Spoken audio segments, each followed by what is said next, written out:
My thinking on pro-Israel advocacy has changed because of Hillary Clinton, actually. I'll get to that in a moment, but first I'll start with an anecdote. I think it was 2006 or 2007, for another clerical error, I was asked to join the board of the Canada-Israel Committee at the time. And when I went to Israel, I met Natan Sharansky, the former Russian refusnik dissident, Anatoly Sharansky. And he said he had been in France meeting with community leaders and trying to build support for Israel. Tell me, how you doing? And he said that they told him, "What are you doing in Israel, you Jews?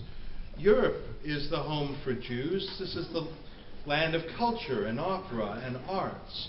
And the Jews have been in France for centuries. And who wouldn't prefer the luxurious life of France, the cultured life, the peaceful life, rather than eking out a living in the desert?" He went to France to ask them for support. Not only did he not get it, he said, "You Israelis are the cause of so much trouble for us Jews here in France. Why don't you pack up shop in Israel, come here, this is where you belong, and with Israel gone, maybe there will be less problem for us French Jews." I'm paraphrasing. Maybe there are people here in the room who were at that meeting with me. I'm sure it wasn't the only time Sharansky gave that report. Well, here we are in 2015, and do you doubt that there is a single Jew amongst those leaders who met Sharansky who is not now contemplating whether or not to leave France? And the main question is whether or not to go to Montreal, New York, or Israel itself. And what I think that story teaches us is that Israel does not cause anti-Semitism. Anti-Semitism is the reason why people hate Israel. It's the exact opposite way around. If Israel caused anti-Semitism, and if Israel caused violence and terrorism and Islamic extremism, how then could we explain the attacks on Bali, the attacks in Chechnya, Boko Haram kidnapping hundreds of girls as rape slaves in Nigeria, the slaughter of 24 Coptic Christians in Libya a month ago, the Moro Liberation Front in the Philippines that has been active for more than a century? How could we explain the conquering of Jerusalem and Constantinople centuries ago? Those were not because of Israel. Those were because of the cousin of anti-Semitism, anti-infidelism, which is, if you are not part of the Muslim Ummah, the Muslim nation, according to those who believe in fundamentalist Islam, you are an infidel and thus the enemy. And the world is divided into two parts.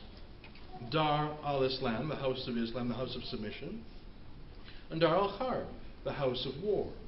And it's said that Islam's borders are bloody. It's true, but also within Islam it's bloody. It is true that most of the victims of Islamic terrorism are fellow Muslims because they're not hardline enough, they're not Islamic enough for the radicals. Now, one of the things I've learned, I'll get to Hillary Clinton in a minute, but one of the things I learned from my friend Tarek Fatah is the test for whether or not someone is a moderate or if they're an extremist. And I think it's a very simple test. And when I first heard it from him, I don't know if I accepted it, but I do now. And it's, do you believe in the jihad? That's the question. Because if you believe in the jihad, which is an Arabic word for holy war, then I think I know all I need to know.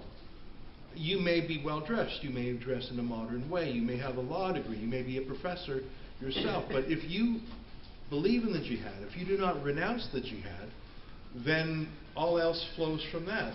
If you do not renounce the war that comes from your religion, then you are, at essence, a fascist theocrat. And that's all I need to know. Because that tells me that you want to replace our liberal, pluralistic society with a separation of church and state. You want to replace that with the Sharia law. You want to replace that with the Quran.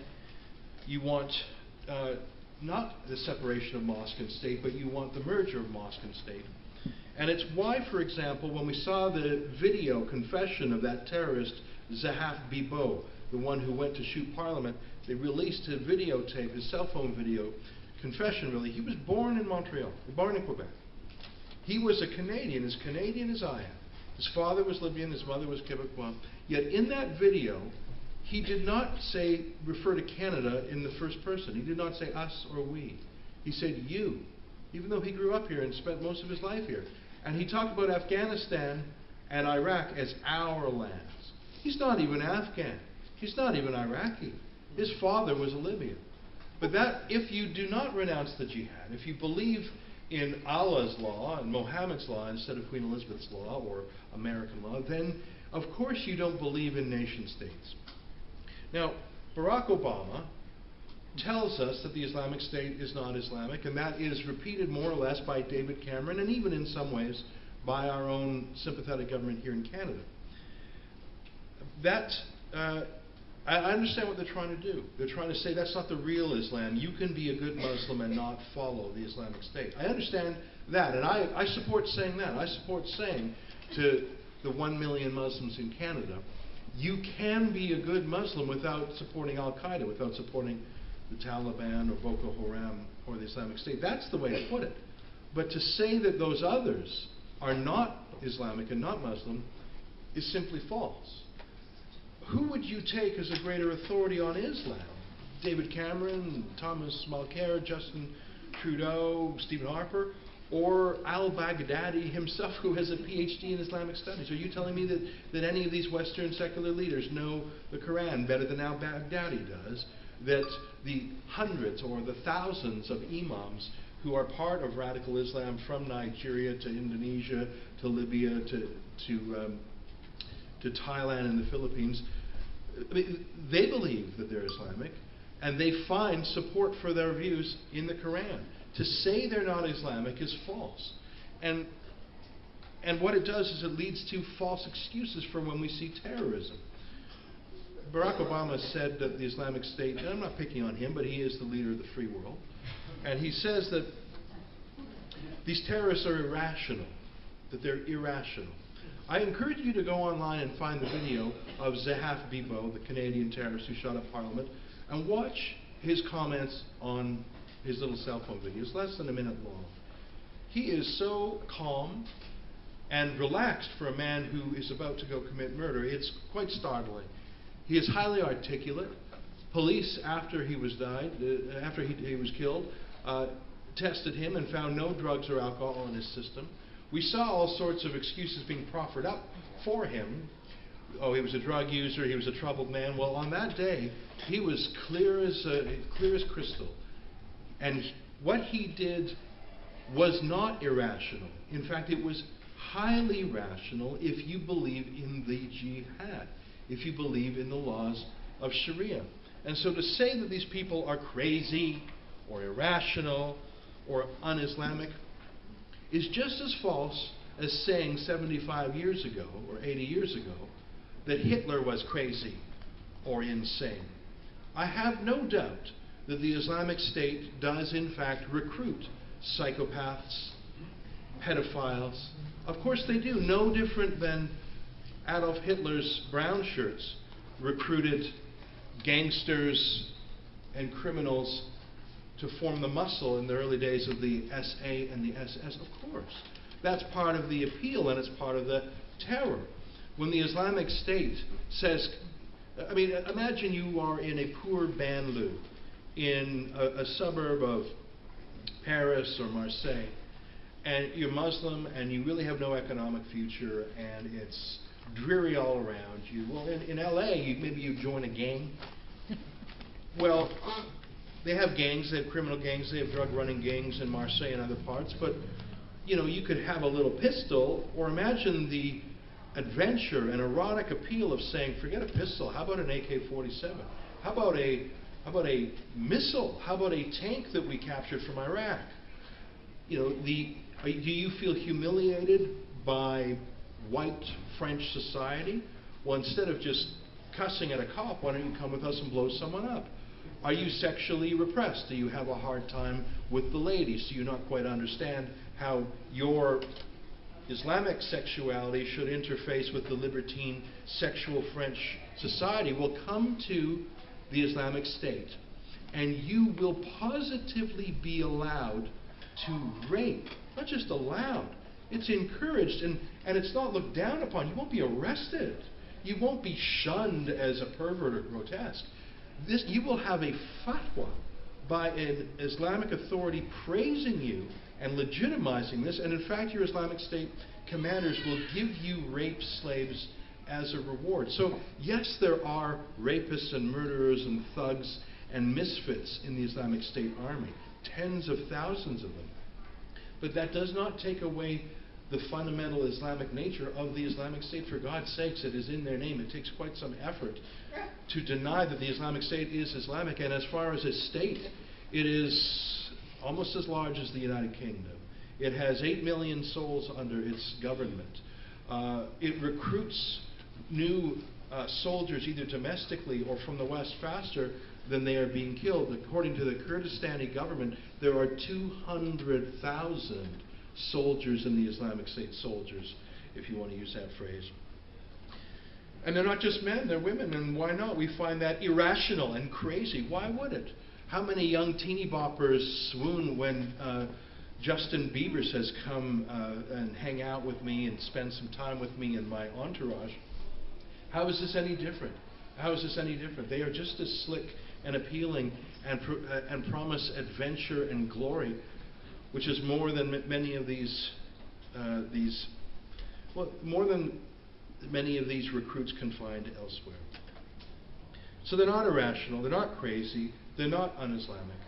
Of course you can be a good Muslim and not follow the terrorists, but to deny the Islamic nature of it is to deny what is happening. And this brings me to my point about Hillary Clinton. In 2010, when she was the Secretary of State, they promulgated an official U.S. State Department definition of anti-Semitism. Isn't that interesting? You could find it in 30 seconds on Google, State Department definition of anti-Semitism.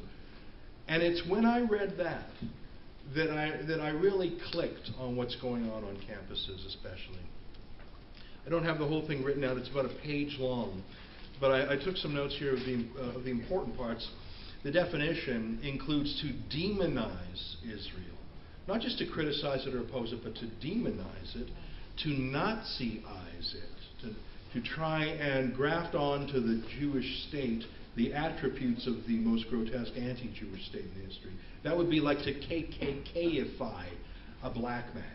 You know, you could disagree with someone who happens to be black, but if you demonize their blackness and try and equate them to a slave or try and appropriate the language of slavery and racism and apartheid onto a black, that's one of the definitions, one of the operational definitions of anti-Semitism according to the U.S. State Department, to demonize and to Nazi-ize them. The second is to blame Israel for all evil. You can blame any country for a problem or for a decision. Every country has a foreign policy or domestic policy that can be criticized. But to ascribe unto the Jewish state some cosmic guilt for everything is obviously anti-Semitism, so deeply similar to the historic, the Jew is the source of all evil.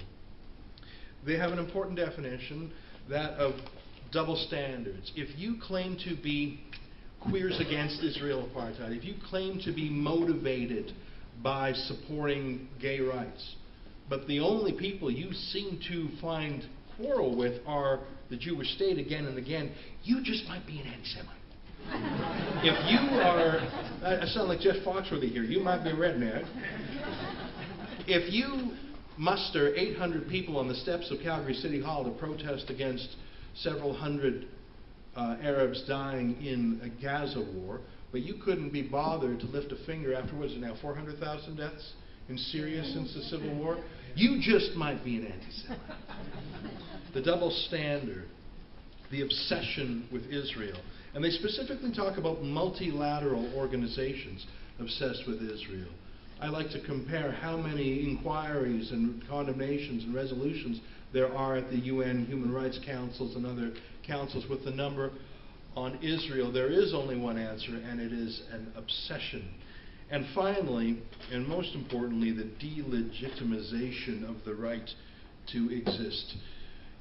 What's the borders of France? And there's Basque separatists. What's the borders of Russia? Doesn't it include Crimea or East Ukraine? What are the borders of the United States? Does La Raza have the right to take back parts of California? We can debate borders, the Senkaku Islands between China and Japan. You can talk about borders all the time, but only one country is challenged that it has no right to even exist. It made it all the more grotesque when Justin Trudeau compared asking women to take off the face-obscuring niqab for a public citizenship oath, comparing that to sending the St. Louis full of 915 Jews back to the gas chambers, because in fact there are more than 20 Arab homelands and more Muslim homelands as well. There is no global plan to exterminate Muslims as there was to exterminate Jews. In fact, the largest murderers of Muslims, unfortunately, are other Muslims. Canada does not have a none is too many policy. In fact,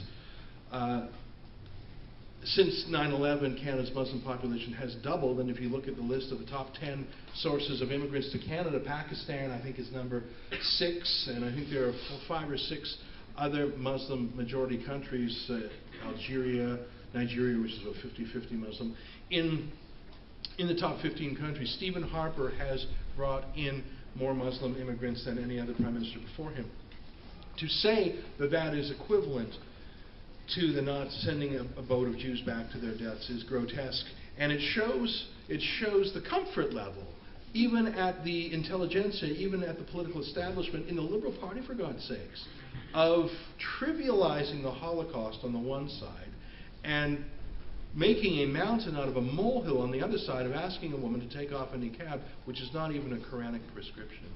The fact that that speech was pre-written and vetted and mentioned twice shows where we are in terms of the Nazification of the Jews, I believe. I believe that was a cousin to what we were talking about earlier.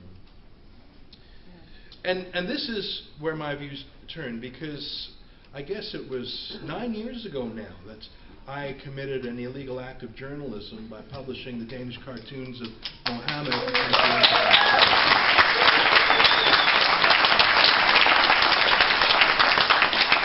I published the Danish cartoons of the Muslim prophet Mohammed not because I thought the cartoons were particularly well drawn, not because I even understood all of them, not because I agreed with the message they sent. Some of them had no message, but simply because they were the central artifact in the largest news story of the day, which was that a Danish cartoon published a Danish newspaper published 12 cartoons of Mohammed, and that led to a series of events which led to riots across the Muslim world, and more than 200 people were murdered in the name of censoring those cartoons. That's why I published them. I mean, if I was in the radio business, I would surely talk about them, but I had a printing press at my disposal, so I showed people the central artifact of the story as, you know, a prosecutor would put it, an exhibit to the jury. Here's Exhibit A, piece of evidence, make up your mind, you're grown-ups.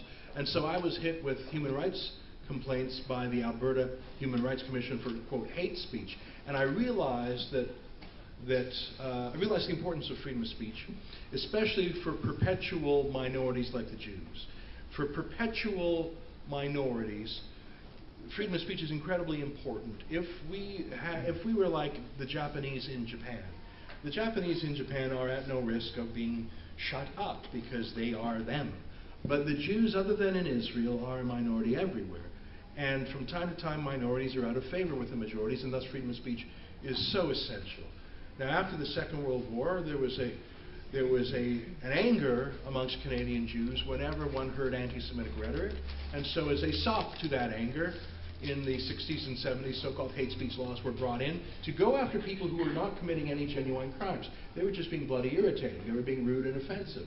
And in fact, the first person prosecuted under the hate speech provision of the Canadian Human Rights Act was a man born, I think, in 1910. I'll have to check that. John Ross Taylor, perpetual crank. He used to run for mayor of Toronto all the time. He was actually interned in the Second World War. White guy, you know, British Scot, interned in Canada in the Second World War because he was so pro-Nazi. After the war was over, he was still flying the flag of fascism. He thought that, you know, if he would literally climb up the top of office buildings in Toronto and dropped leaflets down like confetti, thinking that people would pick them up and say, oh yes, let's rise up and have a new fascist state where what, 1 out of a quarter of the men on the street actually were war vets. Like the guy was a kook and a crank. And in the 70s, when the telephone answering machine was invented, he came up with a technological solution, whereas he would record an anti-Semitic message on his home outgoing answering machine. Remember those? You had 2 cassettes. One was your message, hey, leave a message after the tone, and the other was for... So he would leave an anti-Semitic message on his answering machine, and he would go out and hand out little cards saying, call this number. And he gave one to a Jew who called it 27 times. And was so mad and complained, and he was the first prosecution under the Canadian Human Rights Act hate speech provision. That was in 1977, I believe. Went all the way up to the Supreme Court of Canada in 1990, and it was approved on a 4-3 decision.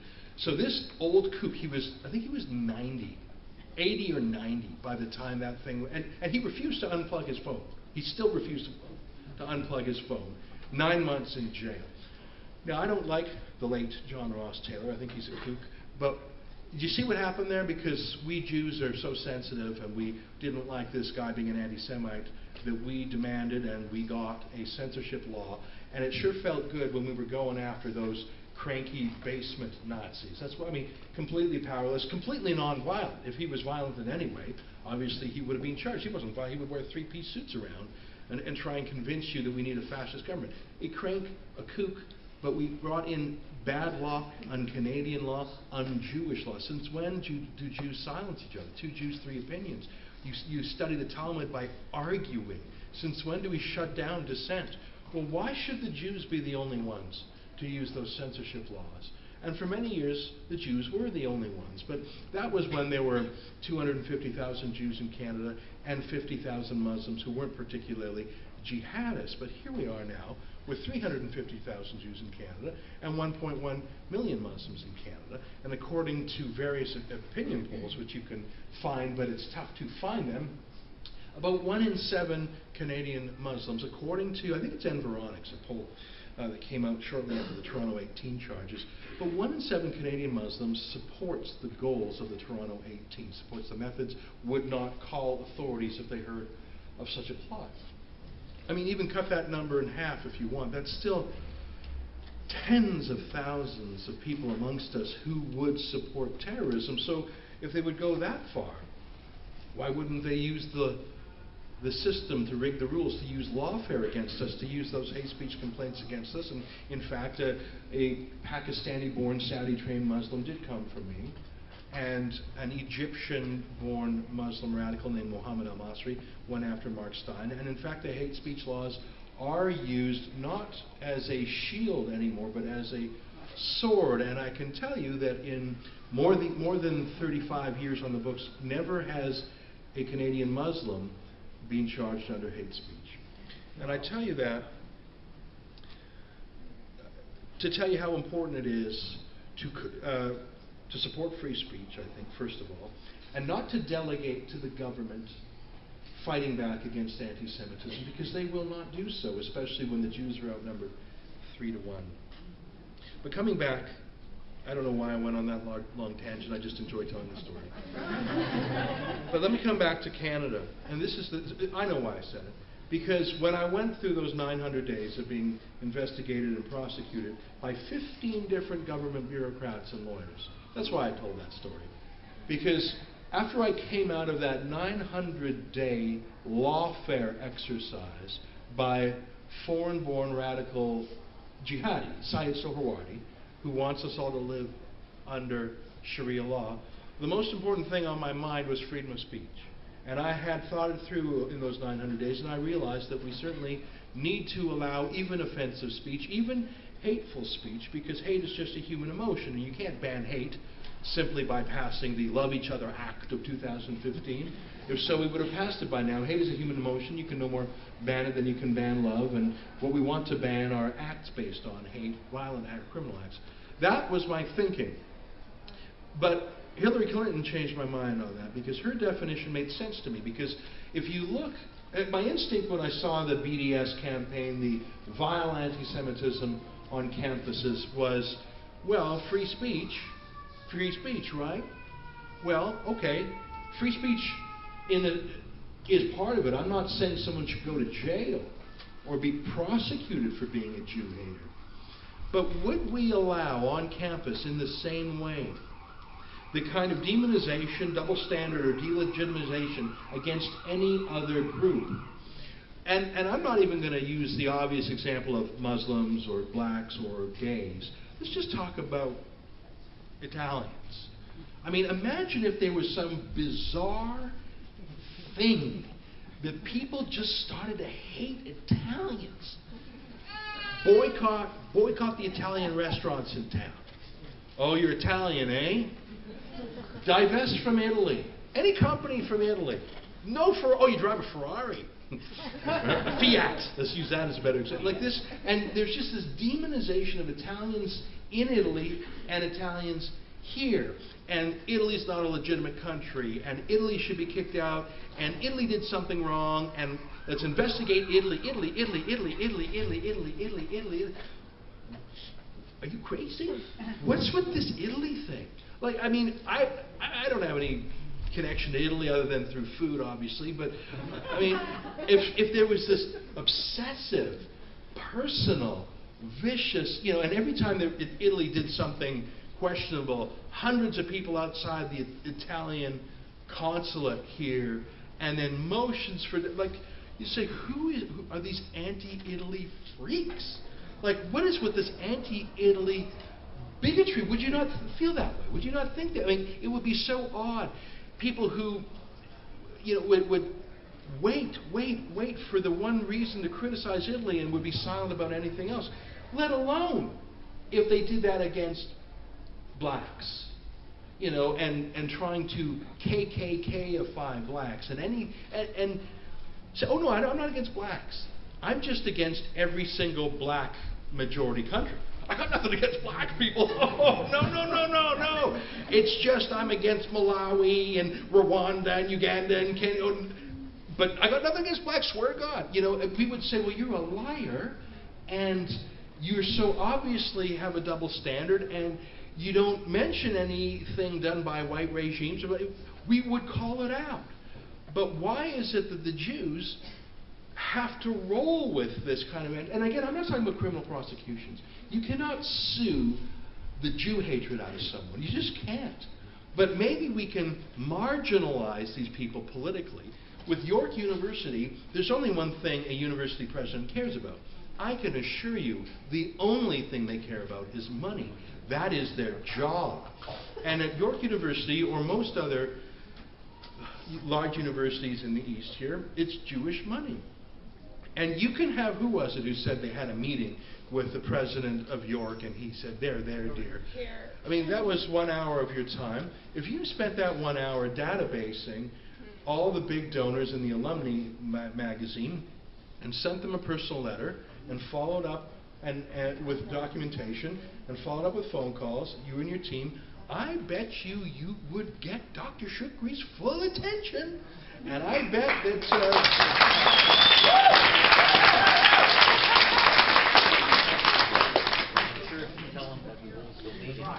I mean, I'm not saying it's going to work, but I'm saying you can make it an issue and raise it every single time. I mean, I'll give you a historical example. Ronald Reagan, whenever he met with his Soviet counterparts, would always start by having a list of names of Sharansky and others. He would bug the Russians so bad. He would just bug them. Yeah, I'll get to what you want, mister. But first I'm just going to really ask about Andrei Sakharov and Anatoly Sharansky and these others. And it became a major irritant. I'm not saying it solved anything, but it became a major irritant. I mean, let me put it the other way. What would they do to you? They would bird dog you every day. They would nitpick you. And why not bring in the law? I mean, the one thing the Jews have in abundance is lawyers. And I told you about the lawfare against me, 900 days of investigation and prosecution. The punishment, the process was the punishment. I won when those hate speech charges were dropped against me. If that's winning, I can't afford too many more wins like that. I didn't get my legal expenses paid. I'm not saying put vexatious lawsuits. I'm not saying be unethical, but hold them to their own account. That's a question. Let me rifle through this and on. Let me wrap up. I want to say, though, that there's no bigger coward than a Jew, and I'm sorry to say that. And I get it. I totally get it. I mean, when you've been beat up for thousands of years, you just want the pain to end. I often remark that the profusion of Jews in the Communist Party of the Soviet Union, I mean, those early communists, they were half Jewish. Why? What is wrong with the Jews?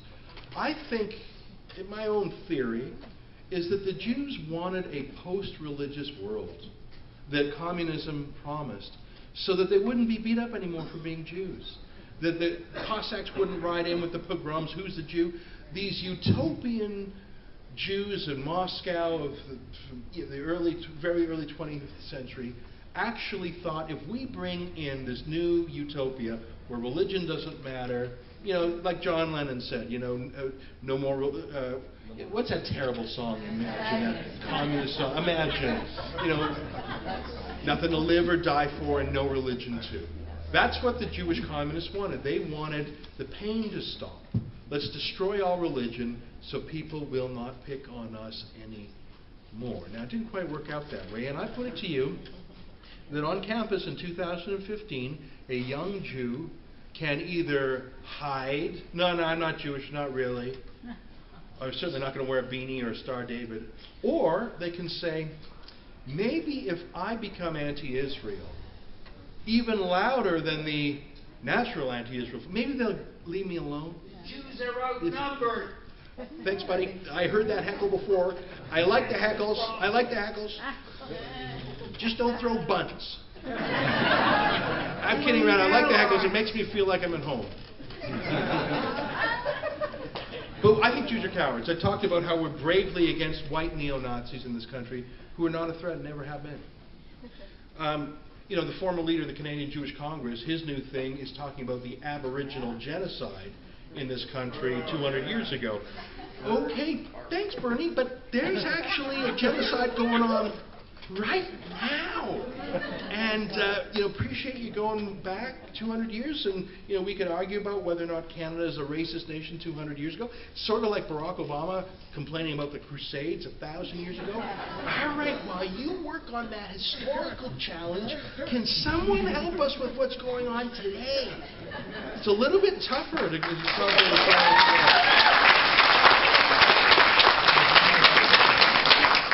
Let me give you an example.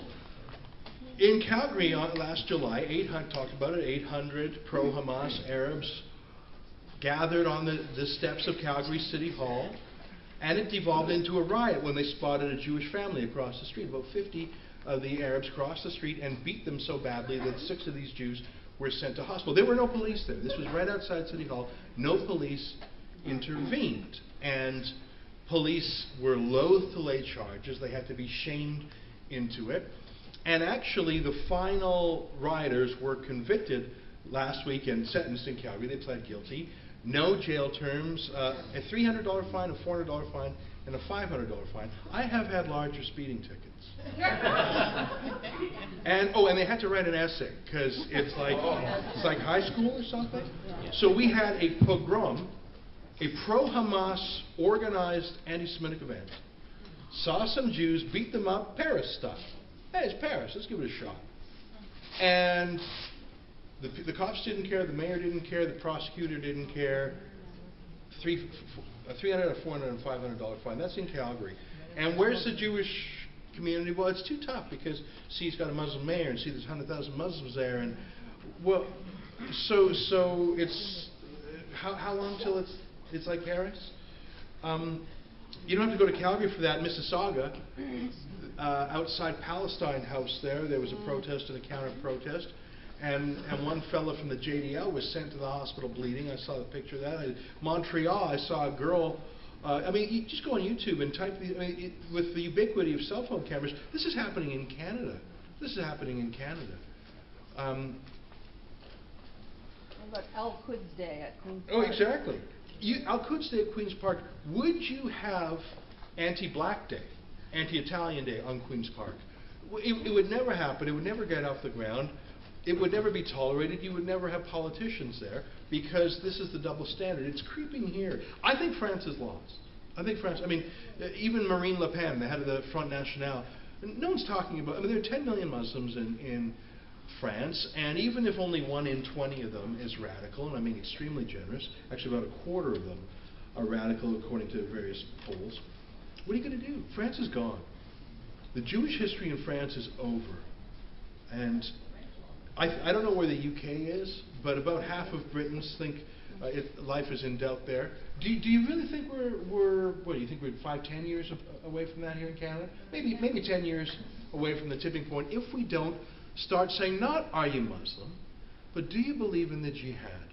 And will you renounce the jihad? Will you subscribe to basic Canadian tenets of equality of men and women, non-violent solutions to political problems, the separation of mosque and state, and not the Muslim supremacism that comes with the Sharia law?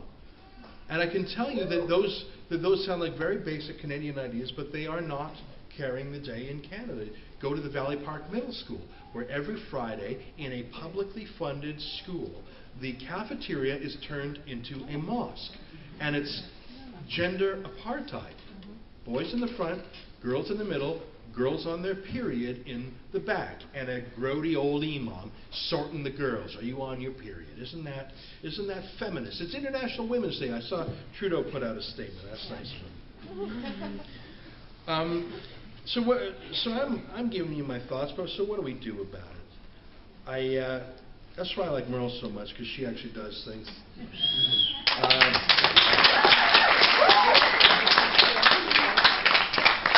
To my heckling friend, I heard you loud and clear the first 3 times. We need allies. Thank you.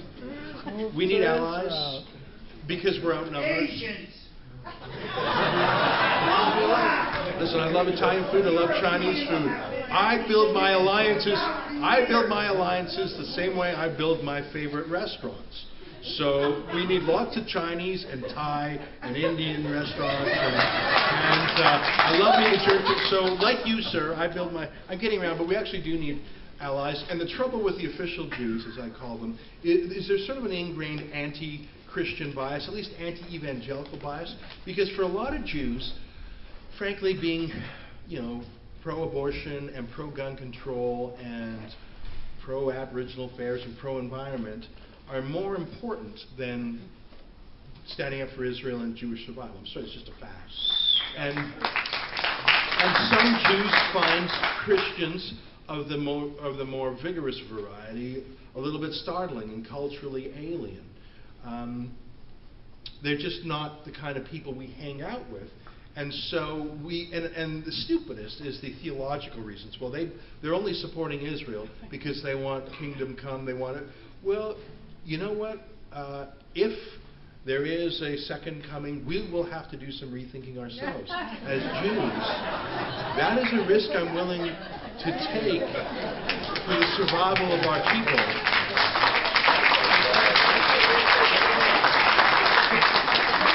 And frankly, any Jew who on any day of the week would mock taking such a religious or theological point of view seriously, would call it like debating how many angels dance on the head of a pin. Any Jew who would actually make that a barrier to accepting support from the greatest Zionists in Canada is no better than a self-hating Jew. I mean, just don't even call yourself a Jew anymore.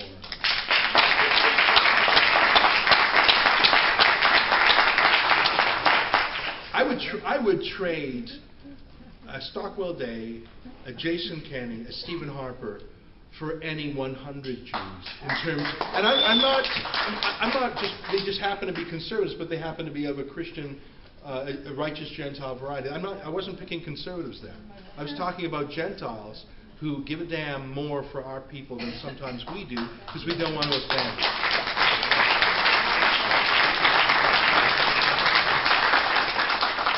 I want to tell you one small project that I'm doing, and then I'll take questions, and I'll try and be concise in those. I believe that there are currently facts about the jihad in Canada that would turn the tide of events if those facts were properly known. That's why I believe those facts are not properly known. I told you how our leaders and leaders in the Western world have tried so hard to not call evil by its proper name, to not call the Islamic State Islamic, to instantly deny that a terrorist attack is either a terrorist attack or Muslim in nature, or if it is, obviously those two, to call it a lone wolf or an act of insanity. Why? Why are we doing this? I mean, why are we trying so hard not to call things by the proper name? Because it goes to our central assumptions as a Western liberal pluralistic society. We believe that everyone, when they come here, will fall in love with McDonald's and Justin Bieber and Sony PlayStation and Tim Hortons, and soon we'll all be the same, because that's how it worked for the Irish and the Italians and the Jews and the Greeks and all these other groups. And so, hush, don't you point out, it is not with Islam, it is with the jihad. It is with the jihad. And that is the test Tarek Fata uses, and that is the test I use.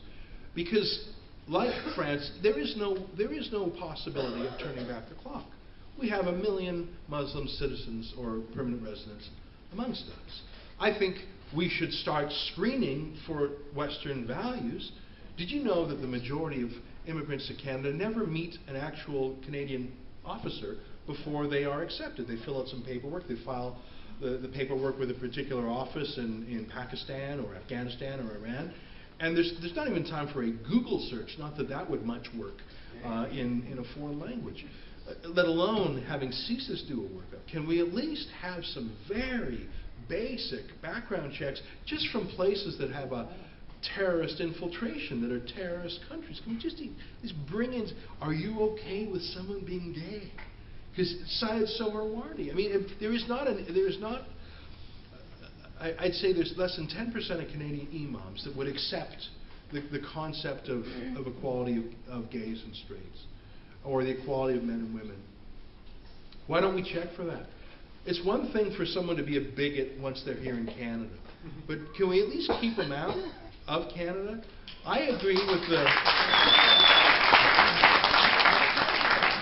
So back to my final point. If you go to the website canadianjihad.ca, canadianjihad.ca, you will see a very rudimentary effort at doing an inventory of Canadian mosques. What do I mean by that?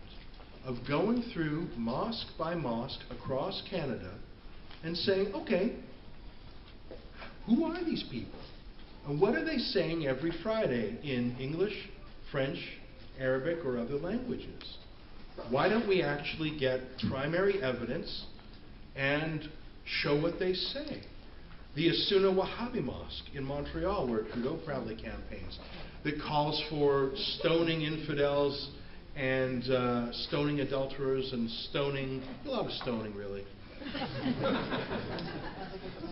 Mosques that call for killing apostates.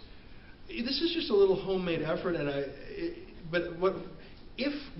believe if Canadians were to see the number of imams, mosques, Muslim centers, Muslim student associations that were using full-out language of jihad, Sharia law, and violent language calling for an Islamic State. I don't mean necessarily the Islamic State terrorist group, but just an Islamic State.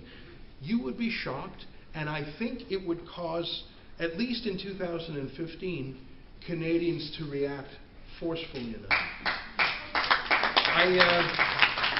I'm going to wrap up because I've gone on too long. I think that the only way to win, as my heckler suggests, is to reach out to allies, because we're outnumbered, because of an immigration policy that has not weeded out jihad. I'm not saying weed out Muslims. I'm saying weed out those who don't believe in Canadian values. Weed out the honor killers. Weed out the rape groomers. Weed out those who would murder gays. But we haven't done that. I think we have to shock Canadians with the truth. We have to reveal the extremist nature of many Muslims in this country. We have to reveal the funding of the mosques and the student groups. Cheryl Gallant has a bill before Parliament right now that would go to a step towards revealing the funding foreign lobbyists. And finally, the language we ought to use is the language of the left, is to show that these newcomers despise gays, women, apostates, and to hold the left to the standards they pretend to believe in. Margaret Atwood, who wrote the book The Handmaid's Tale about a Christian theocracy, last week was campaigning in support of a niqab. Just stop and think about that. I'm going to stop now. I'll take 2 questions, and then I'll hang around and answer more privately. Thanks for listening.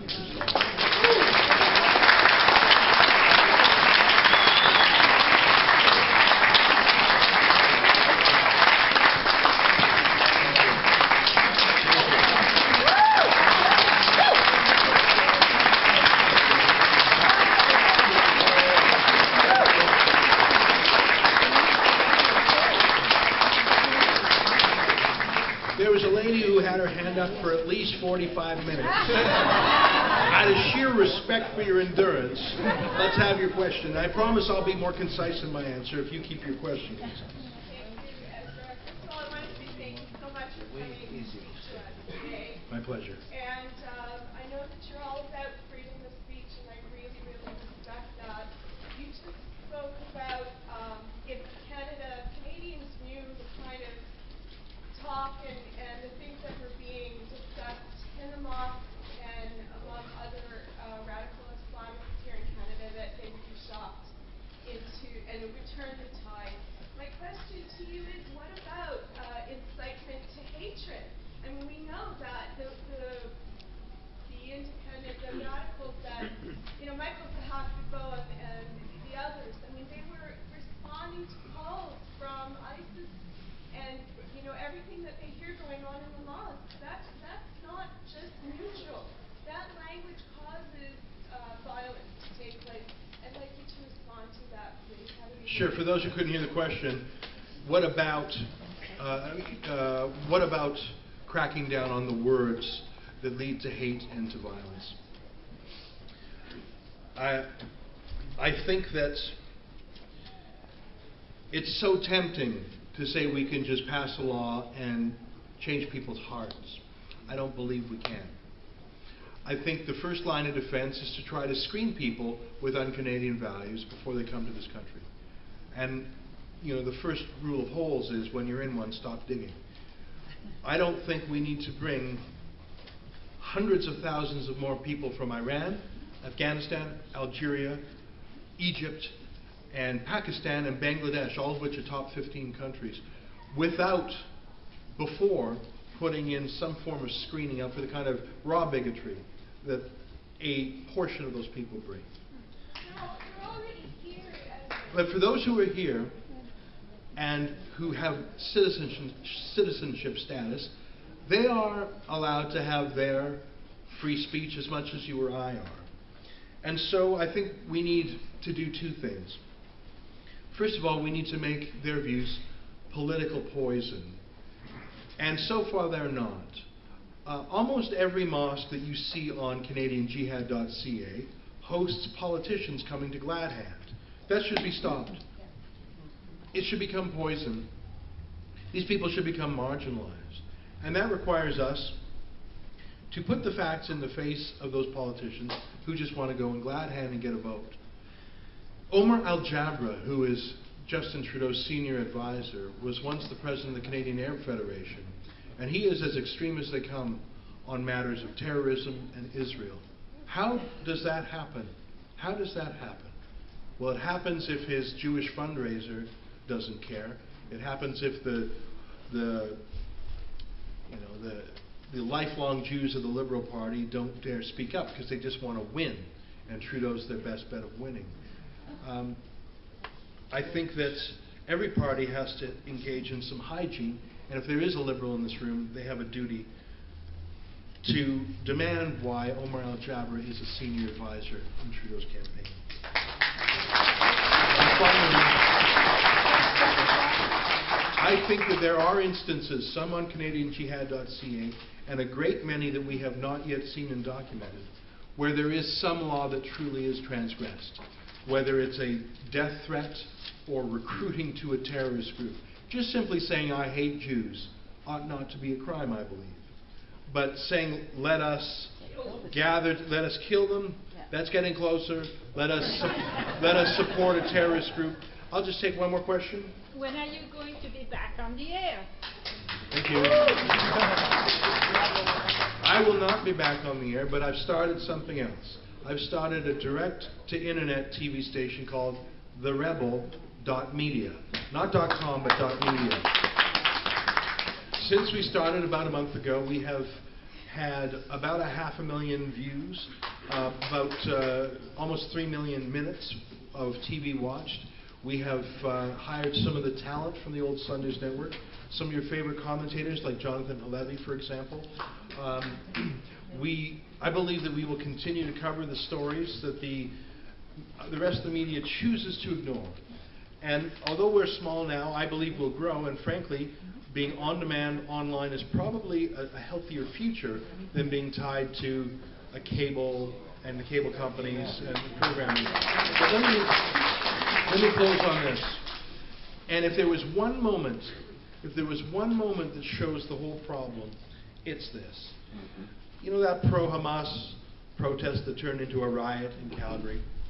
A couple weeks later, I helped organize a counter-protest on the same site. 900 people came out, most of whom were non-Jewish, by the way. The official Jews cowered in the Jewish Center. I actually got an email from someone on the Jewish Federation saying, you shouldn't have a protest. That we're no better than they are, swear to God. But that's not my point. My point is, when we had our protest, there was a group of Muslim immigrants who attended, and across the street, the cops held them back this time, who started chanting Heil Hitler. So these are Muslim youth, immigrants, chanting a German phrase, Heil Hitler. That's not about Israel, that's about Jew hatred. And I don't think chanting Heil Hitler should actually be a crime. But why, but by the way, the cops do. Section 319 of the Criminal Code, spreading hate propaganda, calling for genocide. By the way, the cops call that a crime. I was put through 900 days for publishing Danish cartoons. These kids, nothing, the cops protected them. But finally, and most importantly, reporters were right there. They were right there. Calgary Herald, Emma Stark was her name, I forget her first name, did not report it. Of course not. Why would you not? Is that not the most interesting thing you've ever seen? Someone chanting Heil Hitler to a group of Jews and Zionists in Calgary in front of a bunch of cops. That's news. I got the video. I've shown the video a dozen times on the Sun News Network. Why is that happening? For the same reason it's not censorship. Because this was a decision not to show that. The same reason Barack Obama says the Islamic State is not Islamic. The same reason that we refuse to say the problem is radical Islam. I say radical Islam because I want to acknowledge that there are a great number of allies from Tariq Fatah and Salim Mansour and Raheel Raza, and you know the heroes at Irshad Manji, you know the brave souls.